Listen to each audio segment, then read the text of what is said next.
Greetings everyone and welcome. I'm your host Captain Rye, and in today's video I'm playing in the Tier 5 Premium US Battle Wagon Texas here in World of Warships. Now, if you'd like to watch this battle with some live commentary and a live chat feed, you can do so by heading over to my Twitch channel and checking out some of my videos of past live streams. I do believe it is still available, and the commentary is actually pretty fun. Additionally, that live stream was also a pretty good live stream. Now, as the battle gets underway here, it's standard battle mode, and it is a Tier 5 maximum game. There are a good number of destroyers on each team, 4 per side, and there are carriers in the game, but they are only Tier 4 carriers, and it's a Tier 5 maximum game anyway.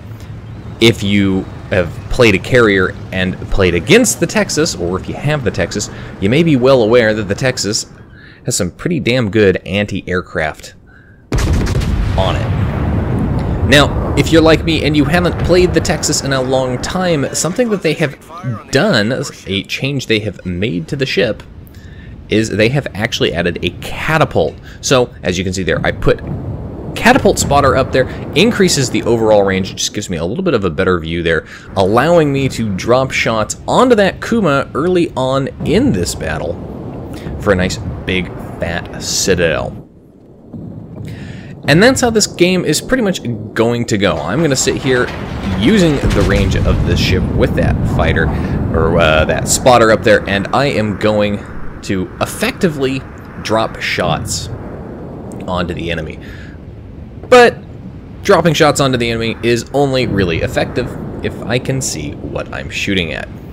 In the meantime, the team is, for the most part, not really pushing cohesively. If we look at the situation, there's a number of ships that are still just kind of clustered around our cap. While at the same time down here, we do have a cruiser, we've got a couple of destroyers, but nobody seems, again, particularly interested in pushing up this side. So, even though I've only got 22 knots, I'm gonna go and push up and basically take the lead here, pushing forward. I do need to be careful on this, though. There are, again, destroyers in play, but I'm not really too worried about them, as we do have a couple of destroyers forward here, and hopefully they will be able to spot any of those nasty, pesky torpedoes pushing in. Plus, if the destroyers are smart, they'll use me as a way to get close to the enemy without actually having to worry about the enemy focusing them down. Taking more shots out there at the Kuma. Looks like most of my shots missed there again. Only one over penetration, not a lot of damage there. A lot of targets to shoot at back over here. Nothing really, though, giving me a nice fat broadside to shoot at. A little bit disappointing, but that's okay for now. I'm looking for the right targets. Speaking of the right targets, here comes an Omaha. Now, if there's one thing that I can say I love doing in the Texas or the Wyoming, it's blapping Omahas that give me broadside. The enemy team has managed to get a destroyer into our base, and that's going to cause us a problem here. This is standard battle mode, so just by sitting on the base for even that few seconds, it's resulted in my team now having fewer points there. Enemy Congo is taking a lot of damage there. He doesn't have a lot of health left. Hopefully we'll be able to finish him off, take him out of the game. It would certainly be nice if we could do that. Enemy Omaha back up here, very, very close. Now the Omaha does have torpedoes. They're surprisingly long-range torpedoes, and they can definitely do some damage, so I need to be careful about this. And when I say long-range torpedoes, I mean they're longer range than you would expect for a Tier 5 American cruiser. Double Citadel, that guy's out of here. Love blapping Omahas. And he's dead. And that's going to be a first blood to me.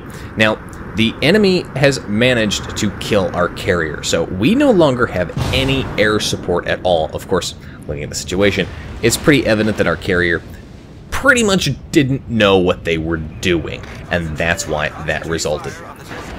There's this enemy Congo. Looks like he's recovered some health. I'm going to go ahead and continue blapping him. I've got 2 destroyers up in front of me. One of them is laying a smoke screen. I know there's a battleship up there, and I still know that there's a Kuma, so I do, again, need to be careful there. Managed to connect shots onto that Congo, but didn't actually take the Congo out there. No damage done. Really kind of disappointing on that.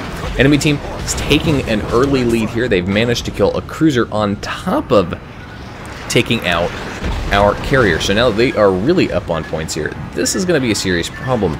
It's also going to be a serious problem if you look at the situation. The vast majority of our team is concentrated on this side of the map.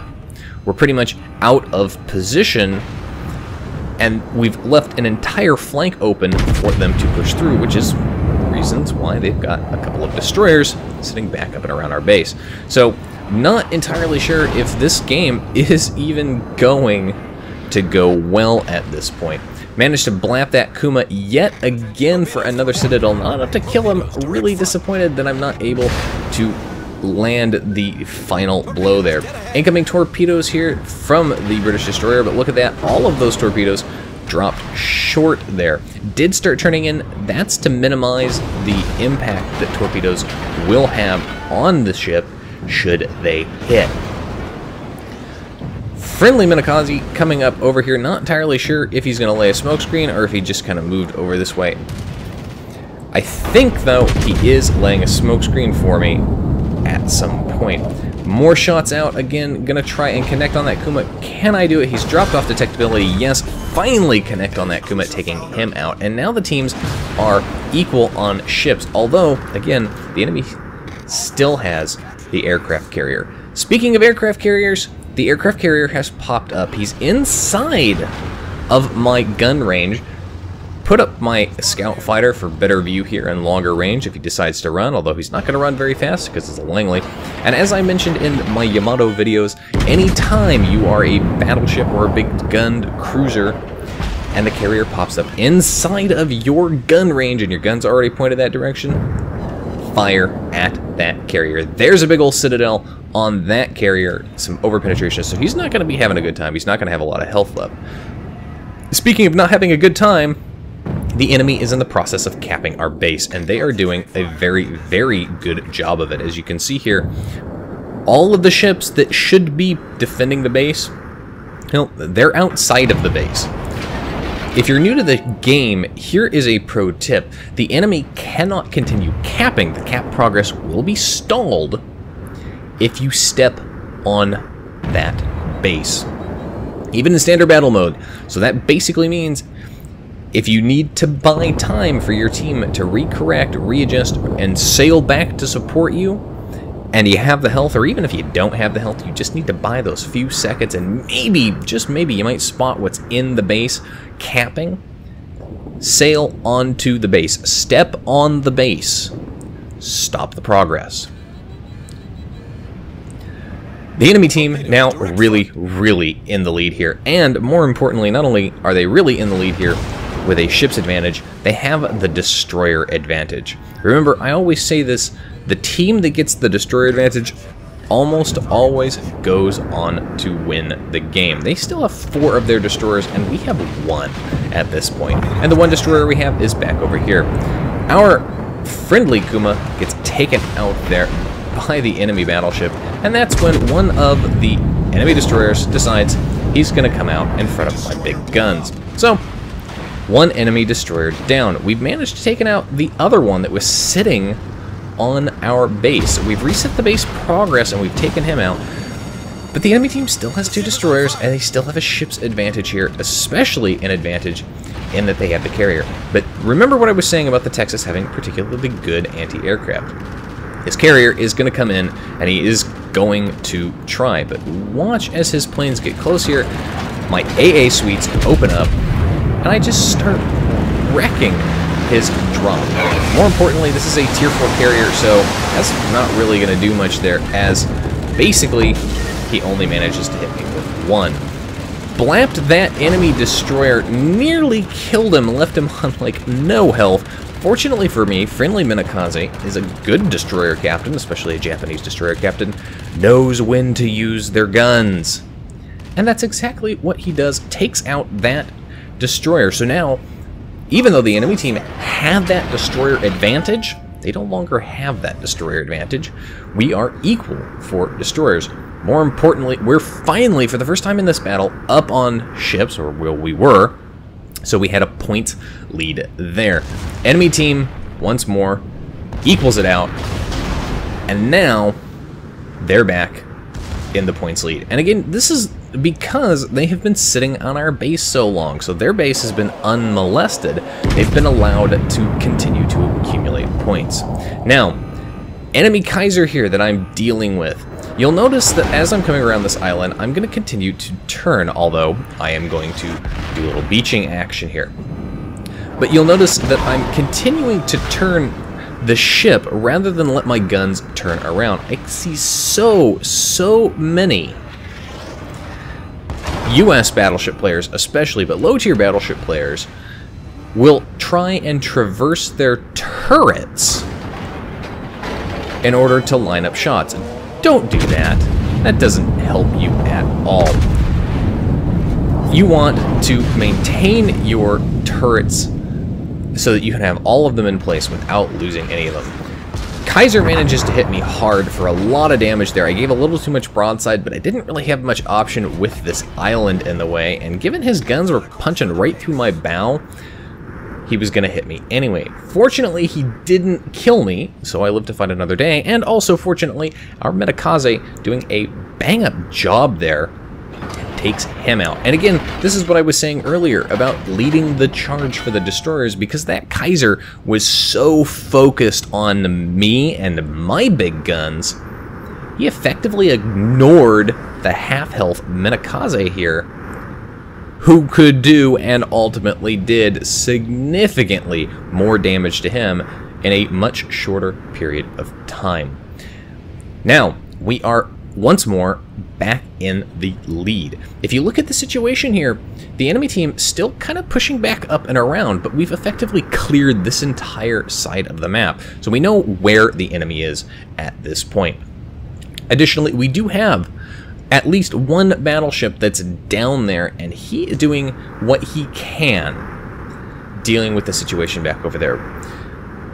We do have another battleship that's back in the base, and between the two of them, hopefully they'll be able to take out some of these ships. Launch my catapult scout here, just out of range to hit the Murmansk.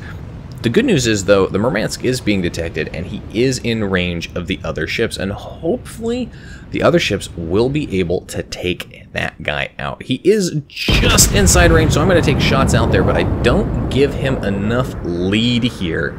So these shots, while they look really good, are actually going to fall short, and, of course, he turns in anyway. That's when our Metakaze finally steps on the enemy base. So while the enemy once more back up on points because they've killed another ship, we are now sitting on their base and we're starting the cap process. Here is the enemy carrier again. My guns are almost reloaded, so I'm going to go ahead. I'm going to try and get a full broadside off. It looks like he might be slowing down or stopping. It's hard to tell. It's a Langley. Doesn't move very quickly. Anyway, shots out there. Come on. Big hits. Those all look pretty reasonable, but I think, unfortunately, all over penetrations. No citadels there. Really disappointing. And now the Metakaze is way up there. I'm out of A range. I can't help him defend against these incoming bombers. Additionally, he's popped his smoke screen, so I can't see the carrier, so I can't kill the carrier at this point. Enemy Murmansk once more still alive, pushing towards our base. Fire off shots, and of course, as soon as I do, Metakaze leaves his smoke screen, spots the carrier, and like I mentioned before, those shots just not enough lead. I don't know if that guy's running a speed flag. It's quite possible he may be, because they normally have pretty damn good aim. Enemy Langley is bringing more planes over to the slaughter. He is going to try. I don't have a lot of health left, and I don't have a heal left here, so he does hit me. He does cause fires, and this torpedo not quite enough to turn inside of it, so I get hit there with the torpedo, causing even more damage. Don't have a lot of health left.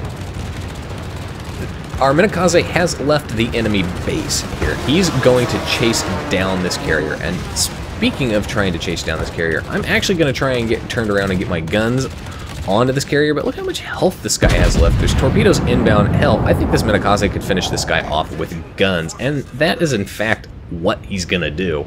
So, kind of wasted shot there. Enemy Murmansk sitting in our base there. He's once more out of my gun range, so I can't shoot him. My catapult scout no longer available to me. It's on cooldown, so my gun range reverts back to its normal. However, the good news here is that it's 3 ships versus 2, and we still have our Minakaze.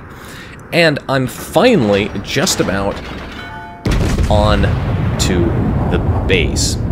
Trying to take another shot off at the Murmansk. Hopefully these shots, he's backing up into my gun range here. I'm gonna try, come on, get the shots. Doesn't look like those missed, just short.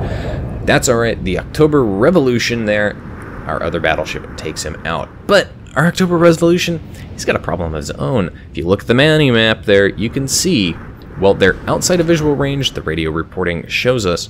He is being actively hunted and chased down by that enemy destroyer. And that enemy destroyer, well, at those kinds of ranges, he's probably not going to miss with this torpedo. And because I can't see our friendly battleship, I have no idea how much health he's got left and what condition he's in to fight. I do know what that ship is capable of. I know what its gun turret traverse is. And all this little destroyer has to really do is run circles around this guy, and he's probably going to win. And that's exactly what happens. Well, now it's just down to me and a Minakaze.